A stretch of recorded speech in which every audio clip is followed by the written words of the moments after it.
പാറമട അപകടത്തിലെ രക്ഷാപ്രവർത്തനം പുനരാരംഭിക്കാൻ വൈകും. കൂടുതൽ യന്ത്രസാമഗ്രികൾ എത്തിച്ച ശേഷം വൈകിട്ട് 4 മണിക്കായിരിക്കും ദൗത്യത്തിന്റെ അടുത്ത ഘട്ടം തുടങ്ങുക. 30 ടൺ ശേഷിയുള്ള ക്രെയിൻ എത്തിക്കാനുള്ള നീക്കം ഉപേക്ഷിച്ചു. രക്ഷാപ്രവർത്തകരുടെ ജീവന് ഭീഷണിയായി പാറമട വീണ്ടും ഇടിയുന്നത് വലിയ പ്രതിസന്ധിയാകുന്നുണ്ട്.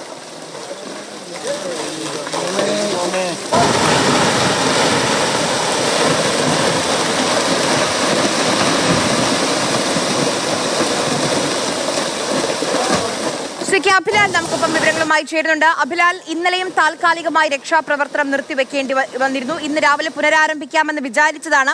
അങ്ങനെയായിരുന്നു ആക്ഷൻ പ്ലാൻ. പക്ഷേ നോക്കൂ, ഈ ദൃശ്യങ്ങൾ നമ്മളോട് പറയുന്നുണ്ട് എത്രത്തോളം വലിയ വെല്ലുവിളിയാണ് ആ രക്ഷാ ദൗത്യത്തിന് ഈ പാറമട ഇങ്ങനെ ഇടിഞ്ഞു വീഴുന്നത് ഉണ്ടാക്കുന്നതെന്ന്. എന്താണ് നിലവിൽ ഏറ്റവും പുതിയ റെസ്ക്യൂ അപ്ഡേറ്റ്സ് എന്താണ് അഭിലാൽ?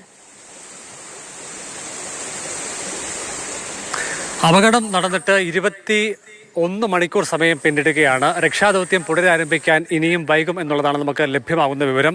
അതായത് യന്ത്രസാമഗ്രികൾ എത്തിക്കുന്നതിൻ്റെ കാലതാമസം തന്നെയാണ് പ്രധാനപ്പെട്ട വിഷയമായി അവശേഷിക്കുന്നത്. ഇനി ആലപ്പുഴയിൽ നിന്നുള്ള യന്ത്രസാമഗ്രിയാണ് എത്തേണ്ടത്. ഒപ്പം തന്നെ കരുനാഗപ്പള്ളിയിൽ നിന്നും എറണാകുളത്തുമായി അയൺ റോപ്പ് കൂടി എത്തിക്കേണ്ടതുണ്ട്. ഈ 2 വിഷയം മുൻനിർത്തിയാണ് തൽക്കാലത്തേക്ക് നിർത്തിവച്ചിരിക്കുന്ന രക്ഷാപ്രവർത്തനം പുനരാരംഭിക്കാൻ വൈകും എന്നുള്ള ഒരു നിഗമനത്തിലേക്ക് നമ്മളും എത്തിച്ചേർന്നിട്ടുള്ളത്. പ്രതീക്ഷിക്കുന്ന സമയം 4 മണി എന്നുള്ളതാണ്. കായൽ പ്രദേശത്ത് അടിത്തട്ടിലെ ചെളി വാരുന്നതിന് ഉപയോഗിക്കുന്ന ബക്കറ്റ് ഭാഗത്തിന് നീളമേറിയ തരത്തിലുള്ള ഒരു യന്ത്രം എത്തിക്കാൻ വേണ്ടിയുള്ള ശ്രമങ്ങളാണ് ഇപ്പോൾ ആരംഭിച്ചിട്ടുള്ളത്.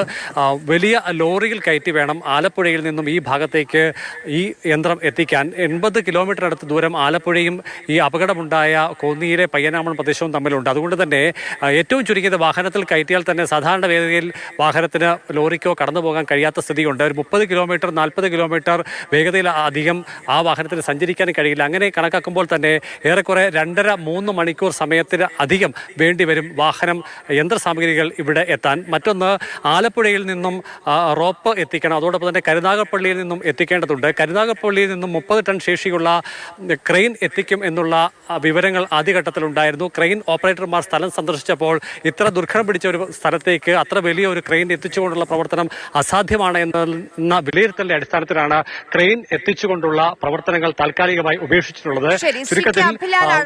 എന്തൊക്കെ വെല്ലുവിളികളാണ് അവിടെ രക്ഷാദൗത്യം നേരിടുന്നത് നമുക്ക് വിശദീകരിച്ചു തന്നത്. നമുക്ക്